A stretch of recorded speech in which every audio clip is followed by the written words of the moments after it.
హరే కృష్ణ. భగవద్గీత 9.26 శ్లోక. పత్రం ఫలం పుష్పం తోయం యో మే భక్త ప్రయచ్చతి తదహం భక్త్య అప్రశ్నమశ్నామి ప్రయతాత్మనః. ఎవరైనా ప్రయత్నం చేత భగవంతునికి పత్రం కానీ ఫలం కానీ పుష్పం తోయం అంటే నీళ్ళని కానీ ప్రేమ భక్తిని అప్లై చేస్తూ సరళమైన హృదయంతో భగవంతుని నివేదన చేస్తే అటువంటి ఆహారాన్ని నేను స్వీకరిస్తాను అని భగవంతుడి ఈ శ్లోక ద్వారా మనకి తెలియజేస్తున్నాడు. శబరిమాత భగవంతునికి రేగు పండిచ్చి సంతృప్తిపరిచింది. అదేవిధంగా కుచేలుడు భగవంతునికి అటుకులు సమర్పించి గొప్ప ఐశ్వర్యవంతుడు అవుతాడు. అంటే భగవంతుడు ఇక్కడ మనకి సత్వగుణుల ఆహారాన్ని ప్రిపేర్ చేస్తున్నారు. మనం ఆహారం తయారు చేసుకున్నప్పుడు ఆహారాన్ని శుభ్రమైన ప్లేట్లో భగవంతునికి పెట్టి ఒక గ్లాస్ వాటర్ పెట్టి అందులో ఒక తులసి ఆకు వేసి హరే కృష్ణ కృష్ణ కృష్ణ హరే హరే హరే రామ రామ రామ హరే హరే అని మహామంత్రాన్ని 3 సార్లు జపిస్తూ భగవంతుడికి చూపించాలి. అలా భగవంతుడిని చూపించడం వల్ల భగవంతుడు సర్వసచాహం హృది సన్నివిష్ణు మన హృదయంలో ఉన్న భావాన్ని భగవంతుడు చూసి ఆ ప్రసాదాన్ని స్వీకరిస్తాడు. అప్పుడు అది ప్రసాదంగా మారుతుంది.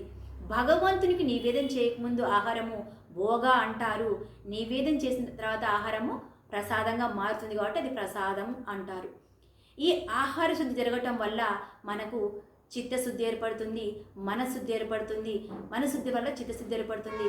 దానివల్ల మనకు ప్రశాంతంగా ఉంటాము. భగవంతుడు ఇక్కడ మనకి మాంసాన్ని కానీ ఎగ్స్ కానీ వెల్లి ఉల్లిని కానీ మనకి ప్రిపేర్ చేయలేదు.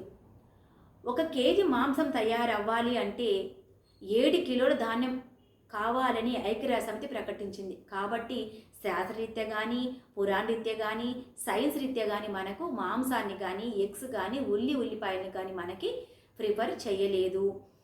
ఫ్లైట్ నడిపే వాళ్ళు కూడా 15 గంటల ముందు వాళ్ళు ఉల్లి ఆహారాన్ని స్వీకరించారంట.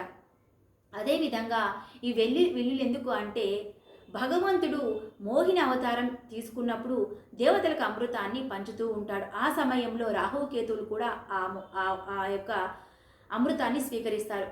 అప్పుడు భగవంతుడు వాళ్ళ యొక్క తలల్ని కత్తిరించి వేస్తాడు.